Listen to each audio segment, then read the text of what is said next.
தமிழ்நாட்டில் திராவிட முன்னேற்ற கழக கூட்டணிக்கு இருக்கக்கூடிய சிறுபான்மையினருடைய அந்த ஆதரவை விலக்குவதற்காக பாஜகவால் இறக்கிவிடப்பட்டவர் தான் விஜய். திரும்ப மந்திரி சபையில் சேர்றதோ இல்லை விடுதலை சிறுத்தைகள் மந்திரி சபையில் இணையறதோ என்ன ஆகும்னு கேட்டீங்கன்னா, மக்கள்லாம் ஓட்டு போட்டாங்களே, அந்த முடிவு சரி.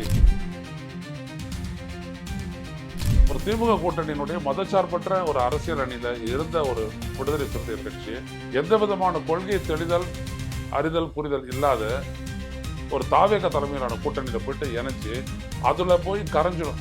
ஏன்னா அதுக்கப்புறம் மீண்டும் விடுதலை சிறுத்தைகள் ஜெயிக்கணும் அப்படின்னா தாவேகோட மட்டும்தான் அது ஜெயிக்க முடியும். அதே நேரத்தில் தாவேக அடிபட்டுச்சுன்னு வச்சுக்கோங்க, ஏன்னா அவங்க பண்றதெல்லாம் பாருங்க, அடிபட்டதுன்னு வச்சுக்கோங்க, அதோட சேர்ந்து விடுதலை சிறுத்தைகள் அடிய விட்டு. அப்போ 35 வருஷமா கட்டமைக்கப்பட்டு வலிமையா வந்த ஒரு விடுதலை சிறுத்தைகள் கட்சி இன்னொரு கட்சியை நம்பி தேர்தலில் நின்று ஜெயிக்கிறது ஒண்ணுதான், அந்த கட்சி அழியும் போது அழியிறது ரெண்டும் ஒண்ணுதான்.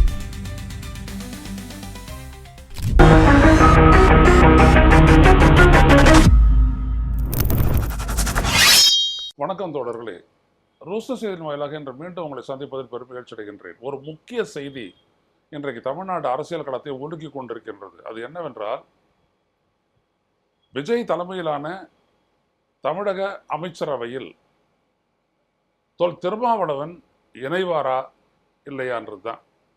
விடுதலை சிறுத்தைகள் இணைவார்கள் என்பது உறுதியாகிவிட்டது. விடுதலை சிறுத்தைகளின் சார்பில் அக்கட்சியினுடைய திண்டிவனம் மக்கள சட்டப்பேரவை தொகுதியிலிருந்து தேர்ந்தெடுக்கப்பட்ட வன்னியரசு அவர்கள் அமைச்சராவார் என்றோ, அது எல்லாருக்கும் எப்பொழுதுமே கொடுக்கக்கூடிய ஆதி திராவிடர் மற்றும் பழங்குடியினர் நலத்துறை அப்படின்னு ஒன்று கொடுப்பாங்க இல்லையா, பட்டியல் இனத்தவர்களுக்குன்னா அது ஒரு ரிசர்வ்டு, அந்த அமைச்சரவை தான் அவங்களுக்கு கொடுக்க போகிறதா சொல்லிட்டு இருக்கிறாங்க.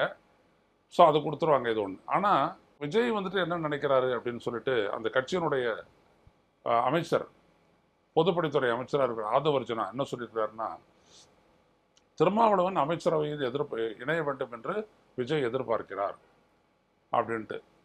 இப்போ இது வரைக்கும் பார்த்தீங்க அப்படின்னா, வெளியிலிருந்து ஆதரவு அப்படின்னு சொல்றதுக்கு ஒரு நியாயத்தை சொல்லிட்டு இருந்தார் திருமாவளவன் விடுதலை சிறுத்தைகளும். அது என்னன்னா, 108 இடங்களில் வெற்றி பெற்ற தமிழக வெற்றி கழகத்தை ஆட்சி அமைக்க ஆளுநர் அழைக்காவிட்டால் அல்லது அவரால் ஆட்சி அமைக்க முடியாத ஒரு சூழல் ஏற்பட்டால் அது இங்கே தேர்தலை வரவழைக்கும், உடனடியாக ஒரு தேர்தலை நோக்கி தமிழ்நாட்டை மீண்டும் இட்டு செல்லும், அல்லது குடியரசுத் தலைவர் ஆட்சின்னு சொல்லிட்டு பாஜகவினுடைய கொல்லைப்புற ஆட்சின்னு சொல்லுவாங்க, பேக்டோர் என்ட்ரி.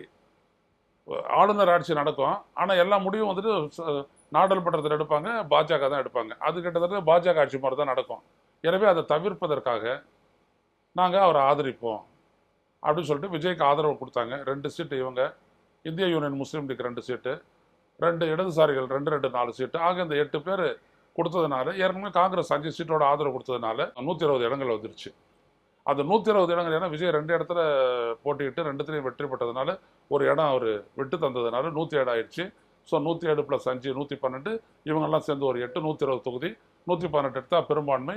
அந்த மேஜிக் ஃபிகர்ஸை தாண்டிட்டாங்க அவங்க. இப்போ என்ன அப்படின்னம்னா, அந்த அந்த அவங்களுடைய ஆதரவை கன்சாலிடேட் பண்ணுறதுக்காக இந்த 4 கட்சிகள் இன்னமும் நாங்கள் திமுக கூட்டணி தான் இருக்கிறோம்னு சொல்கிறாங்க. இந்திய யூனியன் முஸ்லீமும் சரி, விடுதலை சிறுத்தைகளும் சரி, 2 கம்யூனிஸ்ட் கட்சிகளும் சரி, வெளியிலிருந்து தான் ஆதரவு கொடுத்துட்டு இருக்கிறாங்க. இந்த நிலையை மாறி அமைச்சரவையில் பங்கேற்கக்கூடிய ஒரு இடத்தை நோக்கி 2 கட்சிக்கு அழைப்பு, கம்யூனிஸ்டோடுக்கும் அழைப்பு கொடுத்துருக்காங்களா இல்லையான்னு தெரியாது, 2 கட்சிகளுக்கு அழைப்பு கொடுத்துருக்குறாங்க விஜயின் சார்பாக. அது என்னன்னா, ஒன்று விடுதலை சிறுத்தைகள், இன்னொன்று இந்திய யூனியன் முஸ்லீம் லீக். 2 பேருமே கன்சிடர் பண்ணுறோன்னு சொல்லியிருக்கிறாங்க. நாளைக்கு அத்தனை முஸ்லீம் லீக் கொடுத்து, இப்படிப்பட்ட ஒரு சூழலில் விடுதலை சிறுத்தைகள் சேருவது கிட்டத்தட்ட நிச்சயமாகிவிட்டது என்பதை போலத்தான் செய்திகள்லாம் கூறுகின்றன. அப்படி அது அது எதிர்பார்த்தது தான், ஒன்றும் பெரிய விஷயம்லாம் ஒன்றும் கிடையாது. ஆனால் இந்த முடிவை ஏன் எடுக்கிறார் திருமாவளவன்னா, கட்சிக்குள்ளே இருக்கக்கூடிய அழுத்தம் அப்படின்னு தான் வெளியில் சொல்கிறாங்க. கட்சிக்குள்ளே இருக்கக்கூடிய தொண்டர்கள் நாம் தாவேகவோட போயிடுவோம் அப்படின்னு சொல்கிறாங்க. அப்படி கட்சியினுடைய தொண்டர்கள்னா நிர்வாகிகள், தாவேகானுடைய நிர்வாகிகள், பல்வேறு பகுதிகளில் இருக்கக்கூடிய நிர்வாகிகள். ஏன் அவங்க கேட்குறாங்கன்னா, அடுத்து வரக்கூடிய உள்ளாட்சி தேர்தல், அவங்களுக்கு நிற்கிறதுக்கு ஆள் இல்லாத ஒரு கட்சி, ஆனால் அவங்ககிட்ட செல்வாக்கு இருக்குது, அதில் வச்சு நின்று ஜெயிச்சிடலாம், இடங்களை பிடிக்கலாம் அப்படின்றது தான். இது ஒன்றும் யோசிக்கிறதுக்கு ஒன்றும் அரிதான ஒரு விடயமும் கிடையாது, முடியாத ஒன்றும் கிடையாது. ஏன்னா திமுகலேருந்து பலர் அப்படி போகிறாங்க, திமுகலேருந்து சிலர்லாம் அப்படி போகிறாங்க. ஏன்னா தாவேகால நிற்கிறதுக்கு ஆளுன்னா நம்ம பணம் நின்று ஜெயிச்சு இடத்த பிடிச்சிடலாம் அப்படின்ட்டு போகிறாங்க. ஏற்கனவே 234 பேரில் பலரும் 100க்கும் மேற்பட்டவர்கள் தாவேகாவுக்கு சம்மந்தம் இல்லாதவங்க அந்த தேர்தலில் தாவேகா சார்பாக போட்டிட்டு இருக்காங்க, பலரும் ஜெயிச்சிருக்கிறாங்க. அது ஒரு பக்கம் இருக்க. இப்போ இந்த மாதிரி ஒரு சூழலில் திரும்ப என்ன முடிவெடுக்க போறார் அப்படின்றது தான். இப்போ திரும்ப வந்துட்டு விஜயை பற்றி அசஸ்மெண்ட்னா, தாவேகா பற்றி அசஸ்மெண்ட்னா, தமிழ்நாட்டில் திராவிட முன்னேற்ற கழக கூட்டணிக்கு இருக்கக்கூடிய சிறுபான்மையினருடைய அந்த ஆதரவை விலக்குவதற்காக பாஜகவால் இறக்கி விடப்பட்டவர் தான் விஜய் அப்படின்றது தான் அவருடைய கண்டென்ஷன். தேர்தல் ஃபுல்லாக அவர் பேசியிருக்கிறார். அப்படிதான். இப்போ அவரே போயிட்டு அந்த மந்திரி சபையில் சேருவாரா? அப்படி சேர்ந்தா என்ன ஆகும் அப்படின்னோம்னா, ரெண்டு விதமான ஆபத்து இருக்கு. ஒன்று என்ன அப்படின்னோம்னா, ஏற்கனவே தாவேகா வாங்கின வாக்குகளில் வந்துட்டு பார்த்தீங்கன்னா, நகர மையங்கள், கிராமப்புறங்கள் எல்லா இடத்துலையுமே பார்த்தீங்கன்னா, பட்டியலினத்தை சார்ந்த இளைஞர்கள், இளம்பெண்கள் நிறைய விஜய்க்கு ஓட்டு போட்டிருக்காங்க. தாவேகா வாங்கின ஓட்டில் வந்துட்டு கிட்டத்தட்ட 29%, அதுக்கும் மேலே பட்டியலினத்து மக்கள்கிட்ட தான் விட்டுருக்காங்க அந்த ஓட்டு அப்படின்னு சொல்கிறாங்க. முழுமையாக கிடையாது, 30% வச்சுக்கோங்க, 30% ஓட்டு. இது விடுதலை சிறுத்தைகள் கட்சியை பலவீனப்படுத்தியிருக்குது அப்படின்றது பொதுவாக அரசியல் வட்டாரங்களில் இருக்கக்கூடிய ஒரு மதிப்பீடு. இப்படிப்பட்ட ஒரு சூழலில் வந்துட்டு இவங்கெல்லாம் சொல்கிறத கேட்டுக்கிட்டு திரும்ப வந்துட்டு மந்திரி சபையில் சேர்றதோ இல்லை விடுதலை சிறுத்தைகள் வந்துட்டு மந்திரி சபையில் இணையிறதோ என்ன ஆகும்னு கேட்டிங்கன்னா, ஒட்டு மொத்தமாக அப்போ அந்த மக்கள்லாம் ஓட்டு போட்டாங்களே அந்த முடிவு சரி அப்படின்னு சொல்லிட்டு ஒரு திமுக கூட்டணியினுடைய மதச்சார்பற்ற ஒரு அரசியல் அணியில் இருந்த ஒரு விடுதலை சிறுத்தைகள் கட்சி எந்த விதமான கொள்கை தெளிதல், அறிதல், புரிதல் இல்லாத ஒரு தாவேகா தலைமையிலான கூட்டணியில் போயிட்டு இணைஞ்சு அதில் போய் கரைஞ்சிடும்.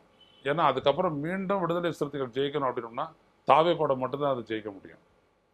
அதே நேரத்தில் தாவேகா அடிபட்டுச்சுன்னு வச்சுக்கோங்க, ஏன்னா அவங்க பண்ணுறதெல்லாம் பாருங்கள், அடிபட்டதுன்னு வச்சுக்கோங்க, அதோடு சேர்ந்து விடுதலை சிறுத்தைகள் அடிய வேண்டியது இருக்கும். அப்போ 35 வருஷமாக கட்டமைக்கப்பட்டு வலிமையாக வந்த ஒரு விடுதலை சிறுத்தைகள் கட்சி வந்துட்டு இன்னொரு கட்சியை நம்பி தேர்தலில் நின்று ஜெயிக்கிறது ஒன்று தான், அந்த கட்சி அழியும் போது அழியிறது ரெண்டும் ஒன்று தான். இப்படியாப்பட்ட ஒரு ஆபத்து அதில் இருக்கிறத வந்துட்டு அவங்க உணர்ந்தாங்களான்னு தெரியல. நான் உணர்றேன், நான் பேசுகிறேன் அதை பற்றி. ஏன்னா விடுதலை சிறுத்தைகள் கட்சி வந்துட்டு பட்டியலினத்து மக்களுடைய உரிமைக்காகவும் முன்னேற்றத்துக்காக மட்டும் அது பாடுபடலை. தமிழ்நாட்டில் அது சமூக நல்லிணக்கத்துக்காகவும் அது பெரிய அளவுக்கு பாடுபட்டிருக்கு. அந்த கள்ளக்குறிச்சி மாணவி வந்துட்டு இறந்து போன அந்த சம்பவத்தில் பார்த்தீங்கன்னா மிகப்பெரிய அளவிற்கு விடுதலை சிறுத்தைகளை தான் காவல்துறையும் மற்றவர்களும் புரிய வச்சு அட்டாக் பண்ணாங்க. ஏன்னா அவங்க தான் வலிமையாக அந்த பொண்ணுக்காக, நியாயத்துக்காக குரல் கொடுத்தாங்க. எலக்ட்ரானிக் ஓட்டிங் மிஷினை பற்றி மிகப்பெரிய அளவிற்கு போராடினது யார் அப்படின்னா விடுதலை சிறுத்தைகள் கட்சி தான், வேறு எந்த கட்சியும் கிடையாது. இப்படி பல்வேறுபட்ட இஷ்யூஸில் நீங்கள் பார்த்தீங்க அப்படின்னா விடுதலை சிறுத்தைகள் முன்னாடி நின்று, இப்போ சாம்சங் தொழிலாளர் போராட்டத்தில் பார்த்தீங்கன்னா கம்யூனிஸ்டுகளோட வலிமையாக நின்னது யார் அப்படின்னா விடுதலை சிறுத்தைகள் கட்சி தான். இப்படி நிறைய அடிக்கட்டே போகலாம். ஜனநாயக உரிமைகளுக்காக கூடிய போராட்டத்தில் நீங்கள் பார்த்தீங்க அப்படின்னா திரும்பவும் ரவிக்குமாரும் வந்துட்டு நாடாளுமன்றத்தில் ஆற்றிய உரைகள் ரொம்ப முக்கியத்துவம் வாய்ந்தவை. அந்த அளவுக்கு அவங்க பேசியிருக்கிறாங்க ஜனநாயக உரிமைகளுக்காக. அப்போ இப்படி எந்த தளத்தில் நீங்கள் எடுத்துக்கிட்டீங்கன்னா விடுதலை சிறுத்தைகள் வந்துட்டு இன்றைக்கி ஒரு தனித்துவம் வாய்ந்த ஒரு கட்சியாகவும் கொள்கை பூர்வமான ஒரு அமைப்பாகவும் அது ஸ்ட்ராங்காக இருக்குது. ஆனால் இதுக்கு நேர் எதிராக இருக்கக்கூடிய கட்சி தான் தமிழக வெற்றி கழகம். இந்த கட்சியோட இவங்க போயிட்டு இணைகிறாங்க அப்படின்னோம்னா அந்த கட்சி எல்லா விதமான முக்கியத்துவத்தையும் இழக்கும். சில பல பதவிகளுக்காக கட்சியை இழந்துடுறது, கட்சியினுடைய அடித்தளத்தை இழந்துடுறது, அடிப்படை இழக்கிறதுன்றது ஏற்றுக்கொள்ள முடியாது. ஆனால் அப்படிப்பட்ட சூழல் தான் இப்போது வன்னியரசு போயிட்டு மந்திரி ஆகிடுறதுனால ஒன்றும் ஆகிட போகிறது இல்லை. அதான் வருதா, என்ன செய்தி வருது பாருங்கள். ஆதி திராவிடர் மற்றும் பழங்குடியினர் நலத்துறை, அவ்வளோதான். அதில் போய்ட்டு உக்காந்துட்டு இருக்கணும், வேற ஒன்றும் கிடையாது. இவங்க ஒன்றும் வேற ஒரு முக்கியமான ஒரு துறையை ஒன்றும் தரப்போகிறதில்ல. வேளாண் அமைச்சர் அப்படிலாம் பண்ணால் நிறைய பயணம் பண்ணணும். அப்போ அந்த அமைச்சரனுடைய செயல்பாடு நல்லா இருந்துச்சு அப்படின்னோம்னா அது விடுதலை சிறுத்தைகளும் பயனளிக்கும். இதில் என்ன இருக்குது? ஒன்றும் கிடையாது. அவர் மட்டும் அமைச்சராக இருந்துட்டு அப்படியே வந்துடுவார், அவ்வளோதான். இது இல்லாத இன்னொன்று என்னென்னா, இது வந்துட்டு விடுதலை சிறுத்தைகளை வந்துட்டு ஒரு பிளவை நோக்கி செலுத்துது அப்படின்ற மாதிரி சொல்கிறாங்க. அதாவது ஏற்கனவே செய்யூர் தொகுதியில் போட்டியிட்டு ஜெயிச்ச பனையூர் பாபு போன்றவர் வந்துட்டு அவங்களாம் தாவேகால இணையணும்னு சொல்கிறாங்க. இன்னொரு பக்கம் பார்த்தீங்கன்னா அப்படி தாவேகோட நீங்கள் போனீங்கன்னா நான் கட்சி விட்டு வெளியே திமுகவோட சேருவோம் அப்படின்னு சொல்லிட்டு ஷானவாஸ் சொல்கிற மாதிரியும் அவரோட சேர்ந்து ஒருத்தர் போகிற மாதிரியும் இருக்குது. திருமாவளவன் வந்துட்டு அமைச்சரவையில் சேர்ந்தாருன்னா சிதம்பரம் தொகுதியை விட்டு அவர் ரிசைன் பண்ணிவிடுவார், அந்த இடத்துல சிந்தனை செல்வனை நிற்க வச்சு அவர் நாடாளுமன்றத்தை அனுப்பலாம் அப்படின்ற மாதிரி ஏகப்பட்ட இதெல்லாம் ஒரு பேச்சு தான். வதந்தின்னு சொல்லி நிராகரிக்க முடியாது, இதெல்லாம் ஒரு பேச்சு தான். இப்படியாப்பட்ட ஒரு சூழல் இருக்குது. ஆனால் ஒரு தெளிவற்ற தன்மை நிலவுகிறது தமிழ்நாட்டு அரசியலில். விஜயை நம்பி அந்த அமைச்சரவையில் போயிட்டு இதே முஸ்லீம் லீக்கும் பொருத்தம். அவங்க போயிட்டு நீங்கள் சேர்ந்தீங்க அப்படின்னோம்னா, ஏற்கனவே வந்துட்டு சிறுபான்மையினர் குறிப்பாக முஸ்லீம்களில் 60% ஓட்டு தான் திமுக கூட்டணிக்கு வந்துச்சு, 40% விஜய்க்கு போனதாக சொல்கிறாங்க. ஆனால் அதை பற்றி ஒரு அசஸ்மெண்ட்டு கிடையாது. ஏன்னா இஸ்லாமியர்கள் வெற்றி தோல்வி நிர்ணயிக்கக்கூடிய இடங்கள் எல்லாம் வந்துட்டு திமுக கூட்டணி தான் ஜெயிச்சிருது. எனவே அதை வந்துட்டு சரி அப்படி நடந்திருக்கு அப்படின்னு சொல்ல முடியாது, நடக்கலன்னு சொல்ல முடியாது. அதற்கான சில ஆதாரங்கள் என்கிட்ட இருக்குன்னு அதை வெளியிட தயாராக இல்லை. சில இடங்களில் வந்துட்டு அவங்க அந்த மாதிரி ஓட்டு போட்டிருக்காங்க அப்படின்றது சொல்கிறாங்க. நீங்களும் அந்த மாதிரி போய் சேர்ந்தீங்க அப்படின்னா, ஸோ நம்மளுடைய சேவியர் வந்துட்டு விஜய் தான் அப்படின்னு சொல்லிட்டு அந்த மக்களும் திரும்ப ஆரம்பிச்சிட்டாங்க அப்படின்னோம்னா, தமிழ்நாட்டில் வந்துட்டு மதச்சார்பற்ற ஜனநாயக அரசியல் சக்திகள் வந்துட்டு பலவீனம் அடையும். இதுக்கு ஒரு பூர்வீக காரணம் திமுக தான் வச்சுக்கோங்க. இந்த கட்சிகளுக்கெல்லாம் உரிய நிறைய இடங்களெல்லாம் கொடுத்து அவங்கள பலப்படுத்தாமல், மற்ற கட்சிகளுக்கெல்லாம் காங்கிரஸுக்கு 27, 28, மற்ற ஒரு கட்சிக்கு 10 அப்படிலாம் கொடுத்துட்டு விடுதலை சிறுத்தைகளுக்கு 8ன்னு வரும்போது அந்த மக்களுக்கும் ஒரு மனத்தொய்வு ஏற்படும் இல்லையா? இதெல்லாம் ஏற்பட்டு தான் வந்துட்டு ஒரு வழி ஆகியிருக்கு. எனவே ஆழ்ந்து சிந்திக்க வேண்டிய இடம். திரும்ப சீரிய சிந்தனையாளர், எதையும் நிதானத்துவ செய்வார். ஆனால் இப்பொழுது கட்சியினுடைய அழுத்தம் அவர் மீது கடுமையாக இருப்பதாக நான் அறிகிறேன். இதிலிருந்து அவர் எப்படி மீள்வார் என்று தெரியவில்லை. அவர் எடுக்கக்கூடிய முடிவு எப்படி இருக்கின்றது என்பதை தமிழ்நாடே எதிர்பார்த்து காத்திருக்கிறது. மீண்டும் சந்திப்பதோடு நன்றி, வணக்கம். ஊடகம் கார்ப்பரேட் அரசியல்வாதிகளின் கைப்பாவையாக அடிமைகளாக இருந்தது போதும், இனி சாட்டை எடுத்து சுழற்றும் நேரம் வந்துவிட்டது. ஊடகம் பொதுமக்களாகிய உங்களுக்காக, உங்களாலேயே இயக்கப்பட வேண்டும். ஊடக சுதந்திரத்திற்காக உங்களின் பங்களிப்பை இன்றே அளித்திடுங்கள்.